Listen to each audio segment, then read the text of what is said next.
Hello, welcome to the sumo biology online classes.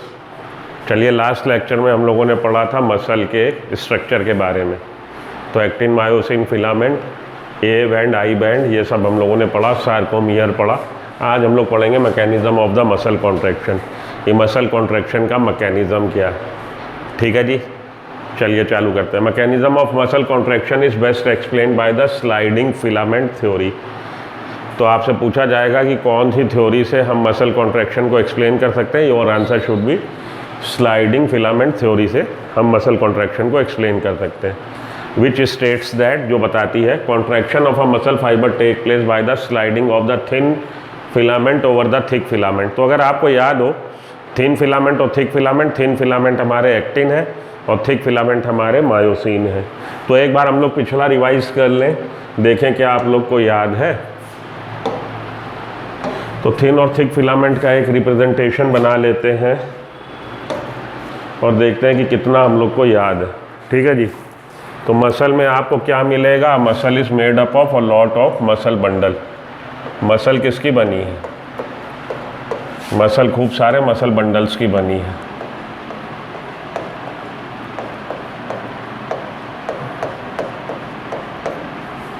Muscle खूब सारे muscle bundle की बनी है, जिनके चारों तरफ कनेक्टिव टिश्यू फेशिया है, जिसमें मसल बंडल है। मसल बंडल किसका बना है? Uh muscle bundle is made up of, और एक मसल बंडल में आपको क्या मिलेगा? एक मसल बंडल में आपको खूब सारे मसल फाइबर्स मिलेंगे।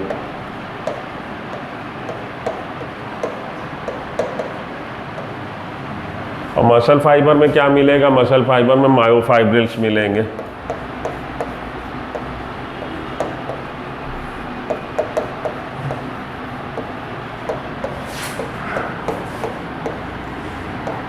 मसल फाइबर में आपको मायोफाइब्रिल्स मिलेंगे। मायोफाइब्रिल्स और मायोफिलामेंट्स कह लीजिए, एक्टिन और मायोसिन फिलामेंट मिलेंगे। तो एक्टिन और मायोसिन फिलामेंट की आपको प्रेजेंस मिल रही है इन द मसल फाइबर। और ये कैसे अरेंज है? ये अरेंज है पैरेलली, लॉन्जिट्यूडनली अरेंज है। इसमें अब इसका अरेंजमेंट देख लें हम लोग कैसा है। तो ये सार्कोमियर, सार्कोमियर से लगा एक्टिन फिलामेंट, एक्टिन फिलामेंट, और एक्टिन फिलामेंट के बीच बीच में मायोसिन फिलामेंट थिक,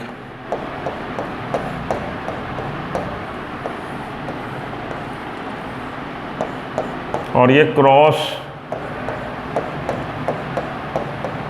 आर्म है जो बीच बीच में आपको बाहर की तरफ निकले, क्रॉस आर्म है जो क्रॉस ब्रिज बनाएंगे जब वो अपने एक्टिन और मायोसिन बाउंड होंगे।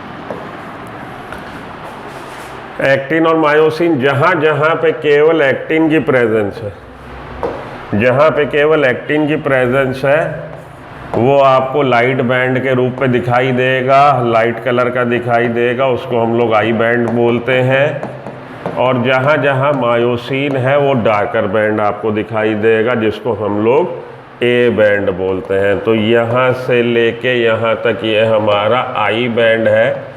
आई बैंड में केवल आपको क्या मिलेगा? एक्टिन फिलामेंट्स मिलेंगे, which are thin and lighter in colour. Whereas जहाँ पे आपको डार्क बैंड दिख रहा है, डार्क बैंड वहाँ दिखेगा जहाँ से आपको मायोसिन फिलामेंट है। तो मायोसिन फिलामेंट आपको ए बैंड, एनआइसोट्रॉपिक बैंड और डार्क बैंड। अब इसमें भी वो पोर्शन, ए बैंड का वो पोर्शन जहाँ पे केवल मायोसिन है, एक्टिन मायोसिन का ओवरलैपिंग नहीं है, वो एच जोन है। This is known as H zone. और एच जोन के मिडिल में क्या है? एच जोन के मिडिल में एम लाइन है। ठीक है जी। दो सार्कोमियर, ये सार्कोमियर है, दो सार्कोमियर सॉरी एक्सक्यूज मी, दो जेड लाइन के बीच में, ये जेड लाइन, ये जेड लाइन जो बाइसेक्ट कर रही है आई बैंड को, ये जेड लाइन, दो जेड लाइन के बीच की जो पोर्शन है वो सार्कोमियर कहलाएगा। That sarcomere is the unit of contraction of muscle. तो सार्कोमियर क्या है? Sarcomere is the space between two Z line, दो जेड लाइन के बीच की स्पेस सार्कोमियर है। And sarcomere is the unit of contraction of muscle fibre. Okay जी, ये पिछली बातें याद करके अब हम लोग आगे चलें और देखें मसल कॉन्ट्रैक्शन कैसे होता है। उसके बाद हम लोगों ने देखा था एक्टिन में आपको क्या मिल रहा है। एक्टिन में आपको जी ग्लोबुलर प्रोटीन का ये आइसोमेराइजेशन है और दो एक्टिन फिलामेंट एफ फिलामेंट मिलेंगे। उसके ऊपर दो आपके ट्रोपोनिन और ट्रोपोमायोसिन, ट्रोपोमायोसिन चल रहा है जिस पर ट्रोपोमायोसिन के दो फिलामेंट पे थोड़ी थोड़ी दूर पे आपको ट्रोपोनिन की प्रोटीन की प्रेजेंस मिलेगी जो एक्टिन की बाइंडिंग साइट को, मायोसिन की बाइंडिंग साइट को एक्टिन पे मास्क कर रही है। तो ये हम लोग लास्ट पूरे पढ़ चुके हैं। आगे आज पढ़ते हैं उसका हम लोग मसल के कॉन्ट्रैक्शन का मैकेनिज्म।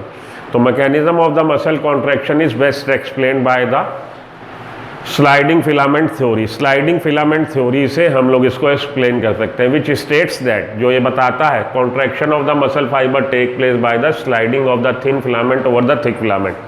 कि जब मसल फाइबर कॉन्ट्रैक्ट करेगा तो बेसिकली इसकी लेंथ, मसल फाइबर की लेंथ कम ज़्यादा नहीं होती। बेसिकली होता क्या है, थिन और थिक फिलामेंट एक दूसरे पे स्लाइड करते हैं, तो ये स्लाइड करके इधर चला आया। तो देखिए लेंथ इसकी भी सेम है, इसकी भी सेम है, बस ये है कि ओवरलैपिंग पहले इतनी थी, ओवरलैपिंग ज़्यादा हो जाएगी। तो ए बैंड क्या है हमारा? एनाइसोट्रोपिक बैंड, जो मायोसिन के फिलामेंट की लेंथ का है। मायोसिन के फिलामेंट की लेंथ होती है, पहले एक्टिन उस पर इतना ओवरलैप कर रहा था, अब वो और अंदर तक स्लाइड करके चला आया है। तो ए बैंड की लेंथ तो मसल कॉन्ट्रैक्शन में उतनी बनी रहेगी, लिख लीजिएगा। ए बैंड की लेंथ चेंज नहीं होती भाई, ये हमारा मायोसिन है, ये उस पर एक्टिन जो उसके एज थोड़े से ओवरलैप कर रहे हैं।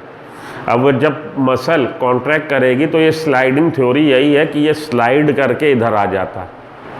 तो एक्टिन और मायोसिन की जो ओवरलैपिंग का जो पोर्शन है वो बढ़ जाता है। इससे क्या होगा, आई बैंड की लेंथ तो कम हो जाएगी। आई बैंड दो हमारे जेड लाइन, दो वो आई बैंड वो हिस्सा है जहाँ पे केवल एक्टिन फिलामेंट है। तो एक्टिन फिलामेंट मानिए इतने हिस्से में केवल एक्टिन फिलामेंट था, अब वो स्लाइड होके अगर मायोसिन के नीचे आ गया है तो बट नेचुरल है आई बैंड की लेंथ कम हो जाएगी।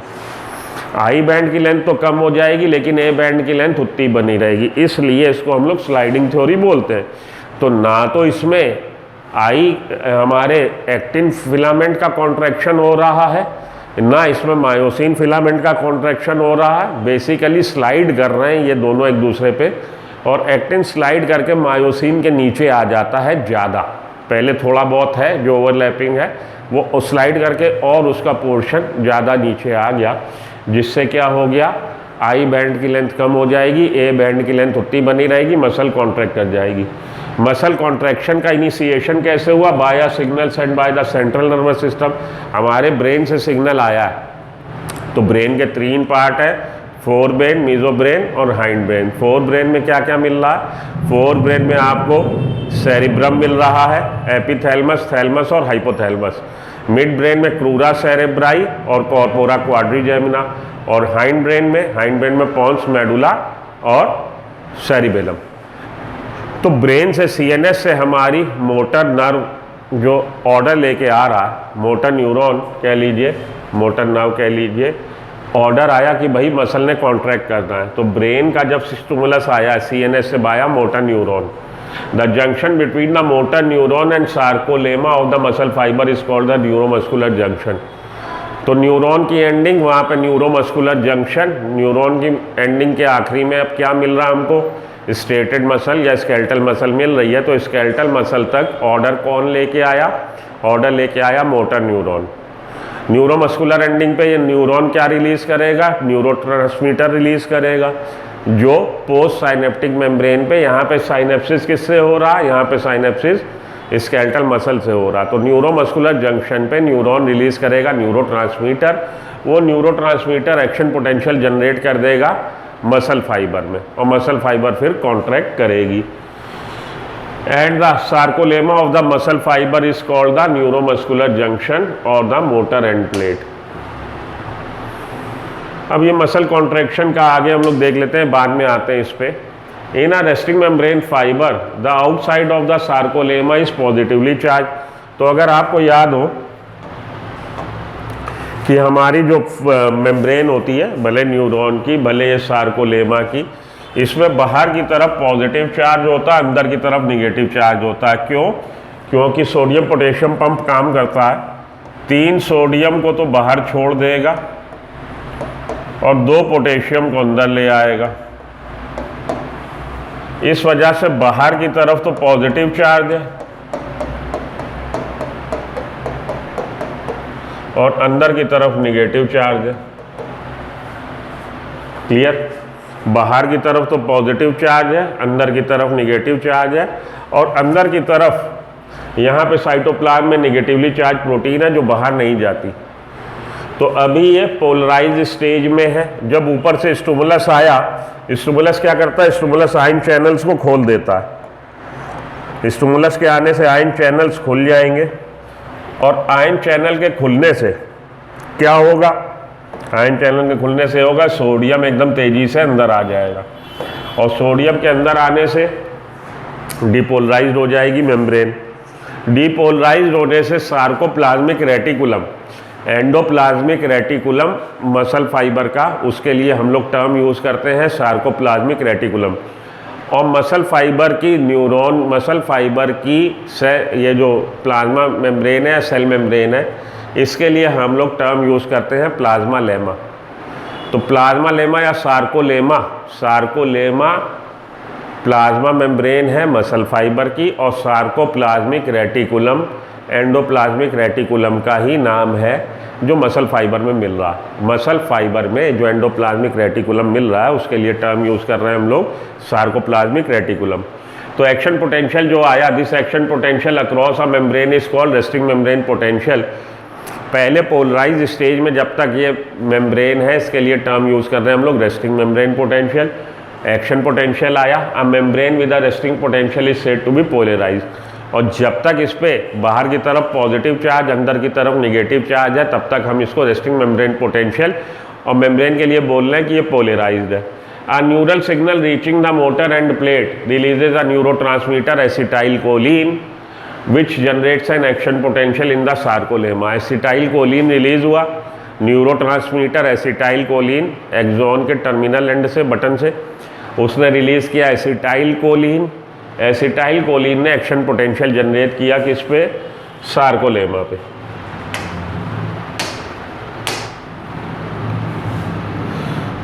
ये आगे हम लोग डिस्कस करते हैं, अभी रोकते हैं इसको, क्या हो रहा। This spreads through the muscle fibre. अब ये जो एक्शन पोटेंशियल हुआ ये पूरे मसल फाइबर पे फैल जाएगा and causes the release of calcium ion into the sarcoplasm, और कैल्शियम आयन को रिलीज करवा देगा सार्कोप्लाज्मिक रेटिकुलम से। सार्कोप्लाज्म में कैल्शियम आयन रिलीज हो गए।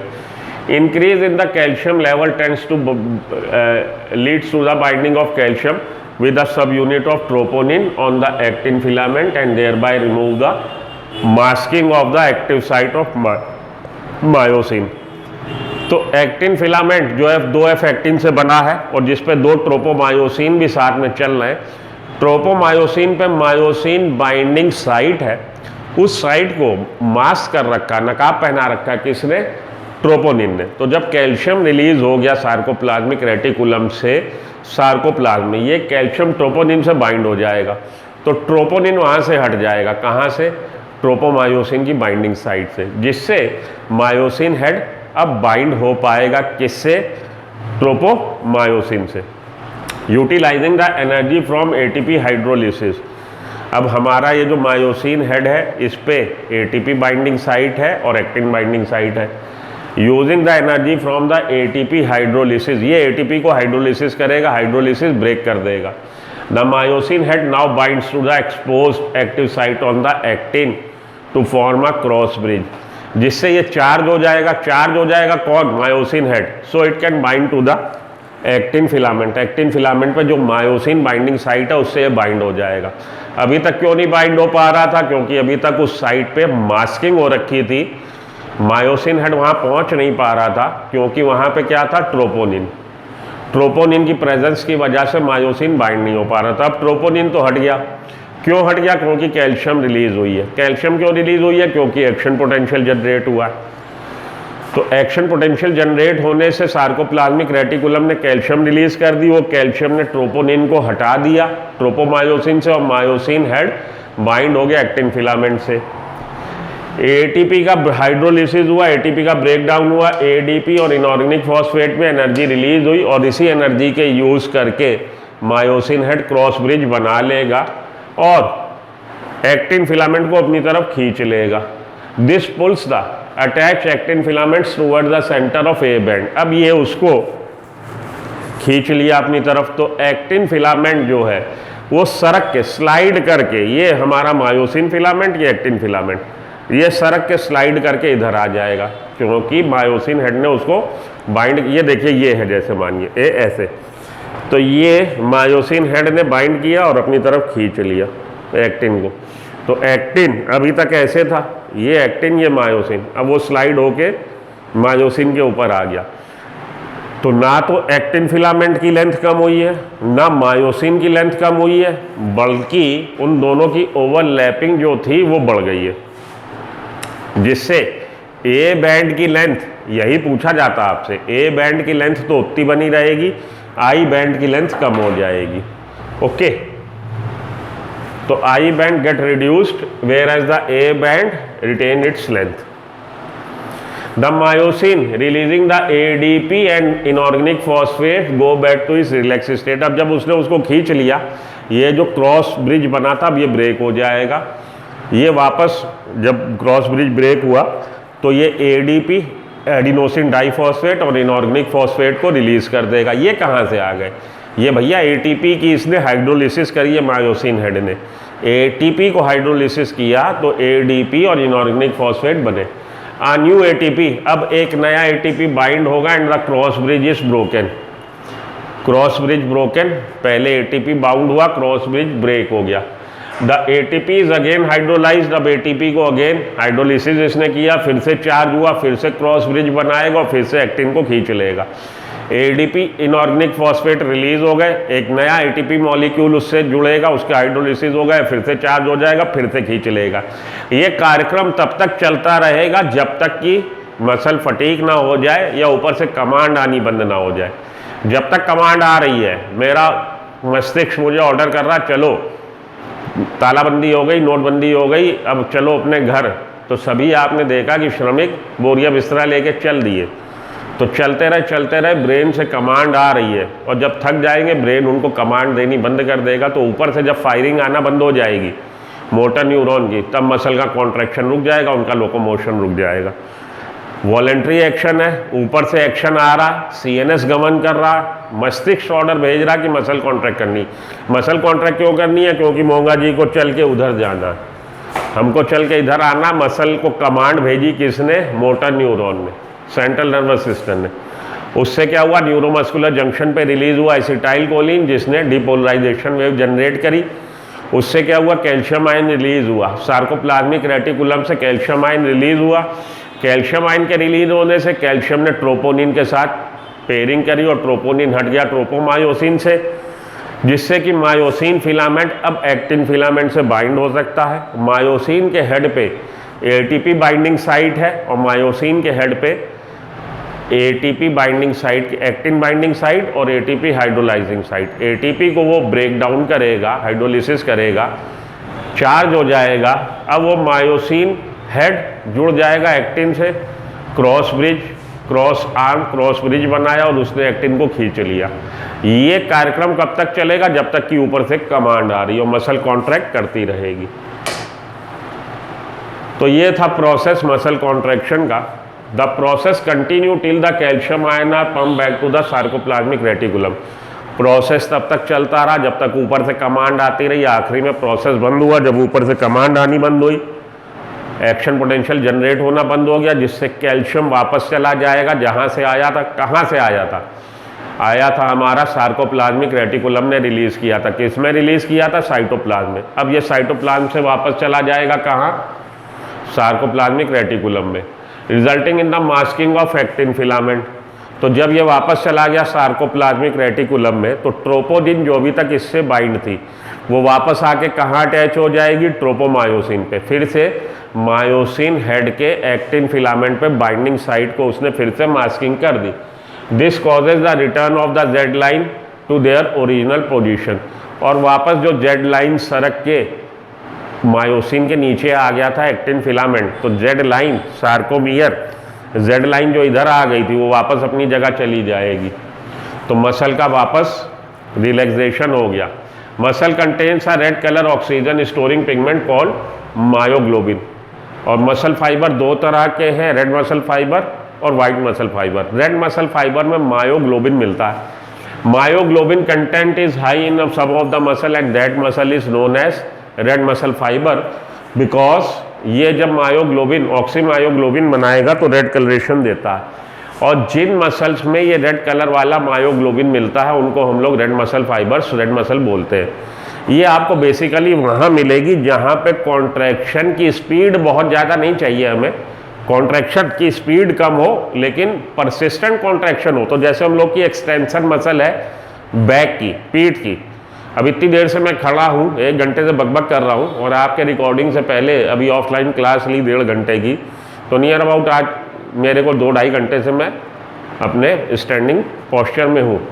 तो मेरी बैक को कौन मेंटेन कर रहा है? मेरे पोस्चर को, इसका एक्सटेंसर मसल। अब यहाँ पे कॉन्ट्रैक्शन बहुत फास्ट नहीं है लेकिन लगातार सस्टेन हमें उसका एक्शन चाहिए।